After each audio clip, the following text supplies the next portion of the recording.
بسم اللہ الرحمن الرحیم۔ تسبیح فاطمۃ الزہرا سلام اللہ علیہ۔ کون ہے جسے یہ تسبیح نہ آتی ہو؟ کس کے پاس وقت نہیں ہے؟ کوئی ہے ایسا اتنا مصروف ہو کہ اس کے پاس تسبیح زہرا کا وقت نہ ہو؟ آپ آفس میں نماز پڑھ رہے ہیں، ٹرین اسٹیشن پہ پڑھ رہے ہیں، نماز کے بعد ٹرین جانے والی ہے، تسبیح کے لیے کوئی قبلہ رخ ہونا شرط تو نہیں ہے؟ چلتے چلتے آپ تسبیح کر سکتے ہیں۔ آثار و برکات تسبیح ہے جناب سیدہ کے بہت زیادہ ہیں، جو روایات میں ہیں میں صرف چند کی طرف اشارہ کروں گا، باقی بیان بھی نہیں کروں گا۔ پہلا یہ ہے غفران الذنوب۔ دیکھیں یہ تسبیح گناہوں کو کیسے مٹا دیتی ہے، اسے سمجھنے کے لیے تھوڑا سا مجھے شاید مقدمہ بھی ماننا پڑے۔ کچھ چیزیں ایسی ہیں جس کا ہمیں علم نہیں ہے، ہماری نسبت وہ غیب ہے۔ وہ غیب کیوں ہیں؟ اس لیے کہ ہمیں اس کا پروسیس پتہ نہیں ہے، اس کا کنیکشن پتہ نہیں ہے، اس لیے وہ غیب ہے۔ اگر کسی سے کہا جائے یہاں ایک بٹن ہے، اس بٹن کو اگر دباؤ تو فلاں ملک تباہ ہو جائے گا، یہ کیسے ہو سکتا ہے؟ ایک بٹن دبانے سے وہ ملک تباہ ہو جائے، یہ کیسے ہو سکتا ہے؟ اتنا زیادہ ایک بٹن دبانے سے؟ کس کو اس بات پر یقین آئے گا؟ جس کو غیب کا علم ہو۔ غیب کیا ہے؟ یہ بٹن کنیکٹ ہے ایک لانچ سے، جس میں ایک راکٹ ہے جس پر نیوکلیر وار ہیڈ لگا ہوا ہے۔ جسے یہ پتا ہو اس کے لیے یہ باور کرنا مشکل ہے کہ اس بٹن کے دبانے سے فلاں ملک تباہ ہو جائے گا، اس کے لیے کچھ بھی نہیں۔ جسے یہ نہیں پتا ہو اس کے لیے کیا ہے؟ ایک بٹن دبانے سے ملک تباہ ہو جائے گا۔ ان بیوقوفوں کو دیکھو، اس کنیکشن کا جسے علم ہو اور جسے علم نہ ہو۔ تسبیح سے، تسبیح کے دانوں سے کتنا منٹ میں بھی نہیں ہوتا، 1 منٹ 2 منٹ کا کام ہے۔ اب آپ کتنی رفتار میں تسبیح پڑھتے ہیں اس کے اوپر ہے، تھوڑا سا ٹھہر کے تسبیح پڑھا کریں تو بہت اچھا ہے۔ آپ سورہ اخلاص کی تلاوت کرتے ہیں، سورہ اخلاص کے لیے روایات میں ہے کہ ہر آیت پر سانس لو، ٹھہر کے پڑھو، اور ہر آیت کے بعد سانس لو۔ ہمارے حسن قرات میں کیا ہوتا ہے؟ یہ ایک ہی سانس میں کتنی آیتیں پڑھ لیتا ہے، اتنی ہم داد دیتے ہیں۔ اگر یہ کنیکشن پتا ہو کہ یہ تسبیح سے آپ کے تمام گناہ ختم ہو جاتے ہیں۔ تسبیح ذکر ہے، تسبیح میں تکبیر ہے، تحلیل ہے، تسبیح ہے۔ یہ وہ ہستی ہے جو اگر آپ سے خوش ہو جائے، یہ کب خوش ہوتی ہے؟ جب آپ حسین کی عزا میں شامل ہو جائیں، آپ کی آنکھوں سے ایک آنسو کا قطرہ گرے، وہ آنسو آپ کے تمام گناہوں کو مٹانے کے لیے کافی ہے۔ اب جسے کنیکشن پتا نہ ہو وہ تو کہے گا ایک بٹن دبانے سے ملک کیسے تباہ ہو سکتا، ایک آنسو گرنے سے یہ سارے گناہ کیسے معاف ہو سکتے ہیں؟ تمہیں کنیکشن پتا نہیں ہے۔ جنت و جہنم فاطمہ کی جاگیر ہے۔ جنت شیعیان فاطمہ کے لیے ہے، جہنم دشمنان فاطمہ کے لیے ہے۔ تمہارا ایک آنسو تمہیں محب فاطمہ بنا دیتا ہے۔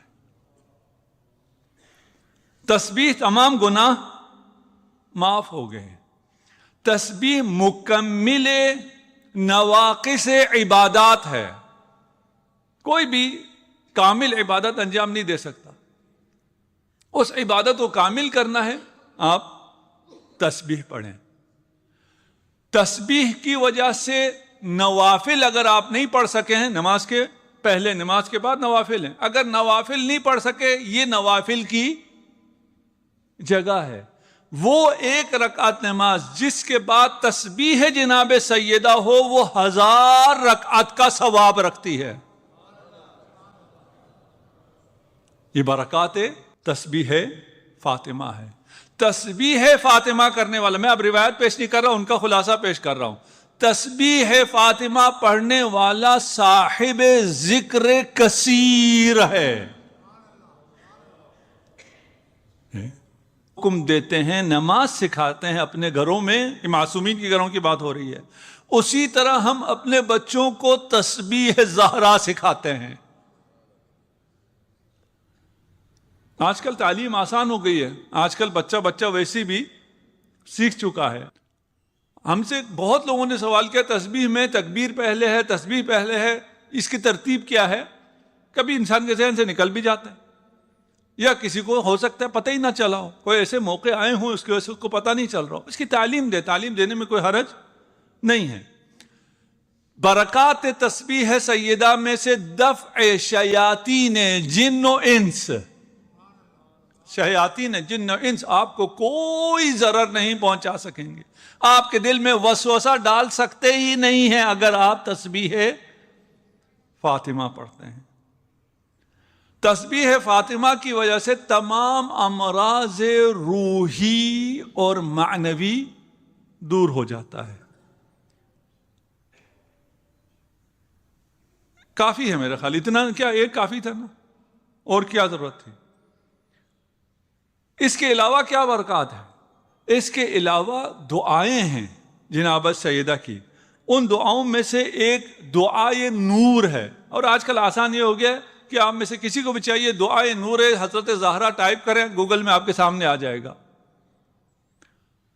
یہ دعا جناب سیدہ نے سلمان فارسی کو تعلیم دی، اور سلمان فارسی کہتے ہیں کہ میں نے یہ دعا 1000 سے زیادہ صحابی اور صحابیات کو تعلیم دی، انہیں جب بھی بخار ہوتا تھا اس دعا سے شفا پاتے تھے.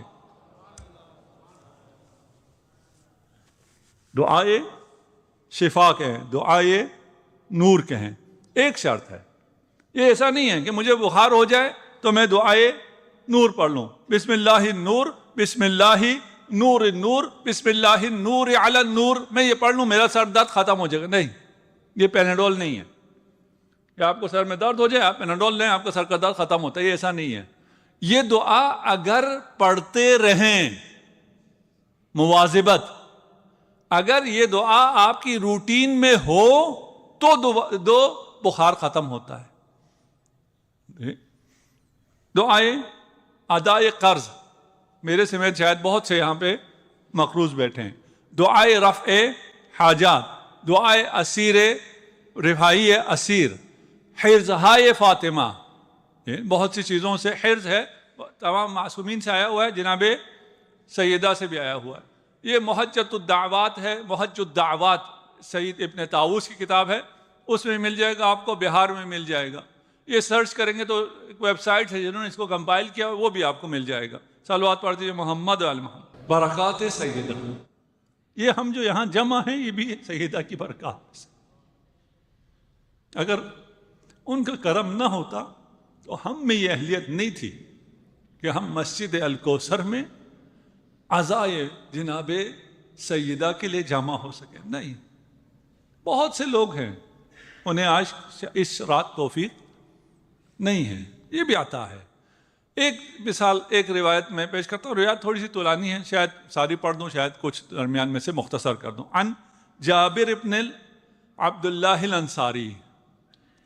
جابر بڑے مزے کی روایات کرتا ہے، بہت یونیک روایات ہیں. جتنی یونیک روایتیں مخصوصاً فضائل اہل بیت میں وہ آپ کو جابر سے ملتی ہیں.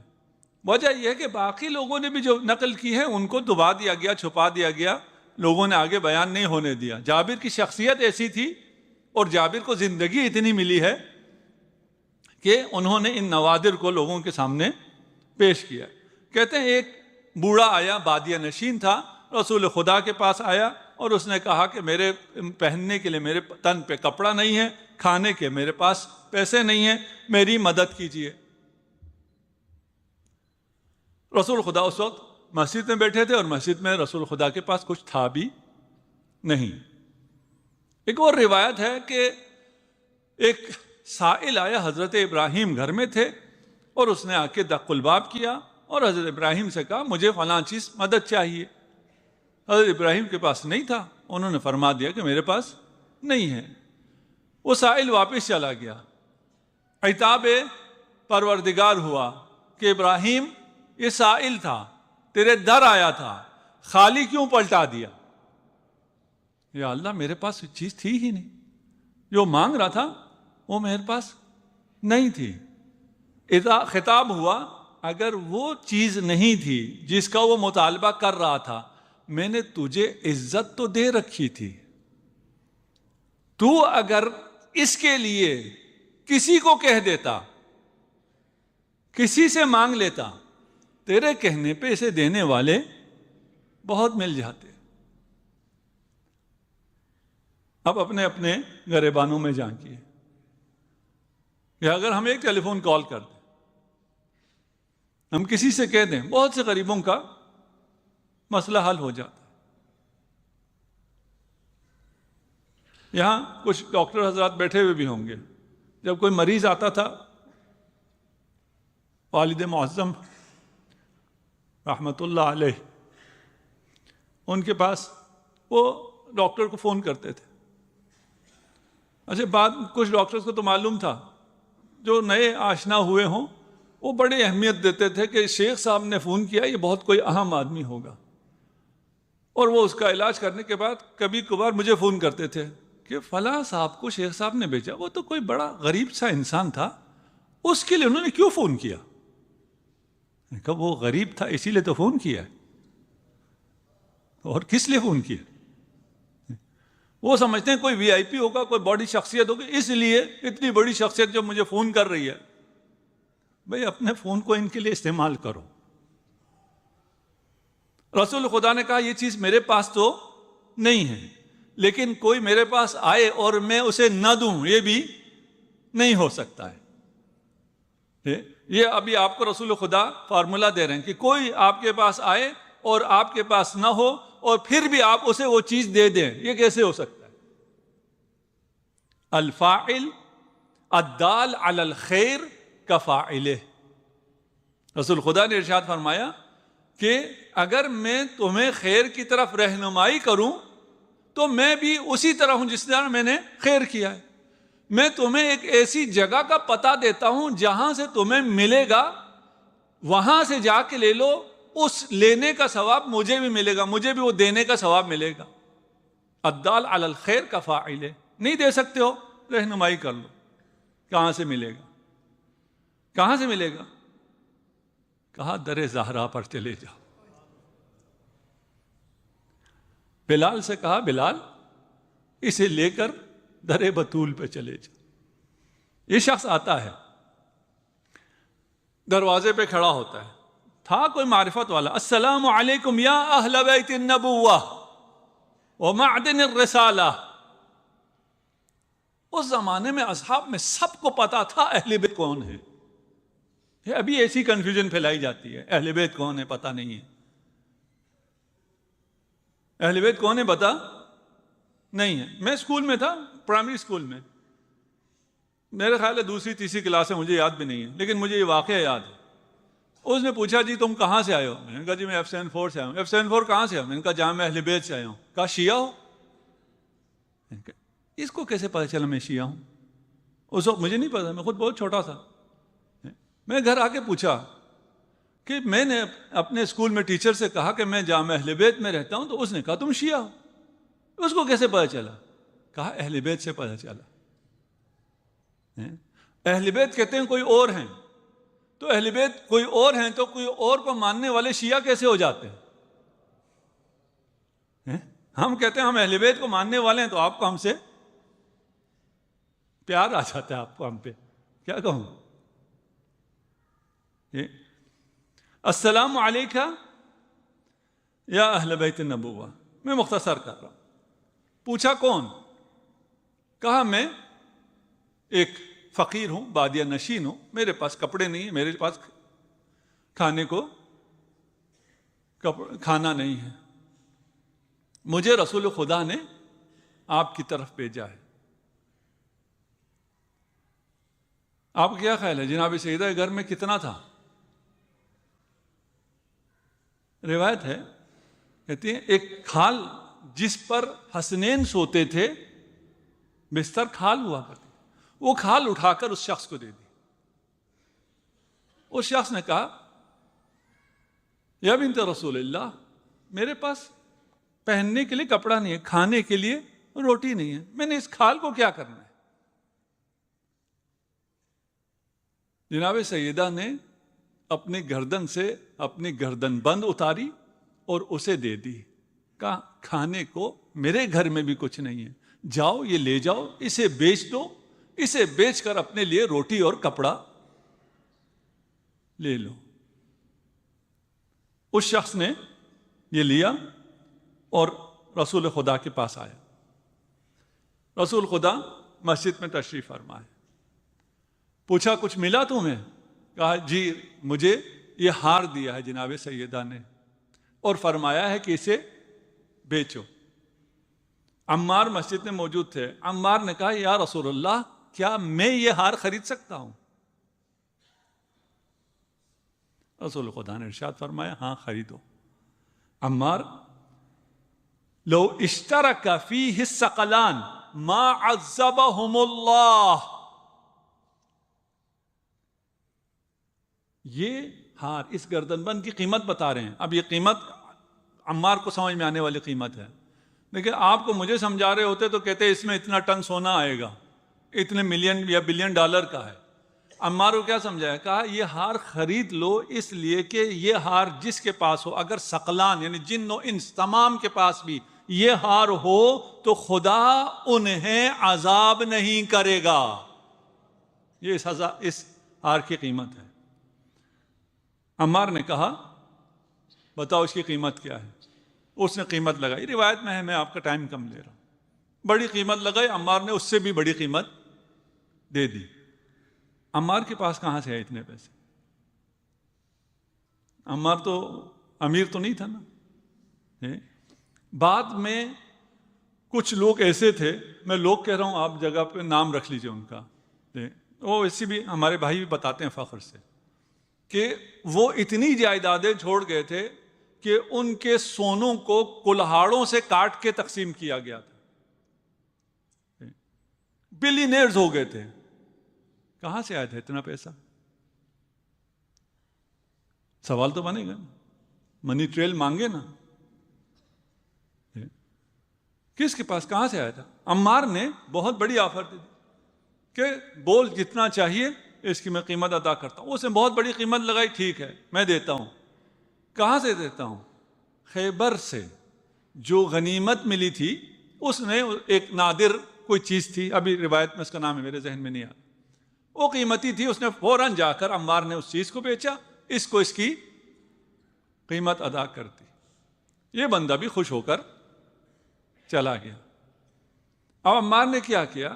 اس ہار کو ایک پردہ یمانی میں لپیٹا، خوشبو لگائی، اپنے غلام سے کہا کہ یہ لے جاؤ اور رسول خدا کی خدمت میں دے دو، تم اور یہ ہار رسول خدا کا ہوا. اللہ اکبر. یہ غلام گیا، اس ہار کو لیے رسول خدا کی خدمت میں حاضر ہوا. رسول خدا نے کہا یہ ہار لے جاؤ اور میری بیٹی فاطمہ الزہرا کو دے دو. وہ غلام یہ ہار لے کر جناب سیدہ کے پاس آیا. عمار نے مجھے بھیجا ہے اور رسول خدا نے مجھے آپ کی طرف بھیج دیا ہے. یہ ہار آپ کا ہوا، میں آپ کا غلام ہوا. جناب سیدہ نے ہار قبول کیا، غلام کو آزاد کر دیا.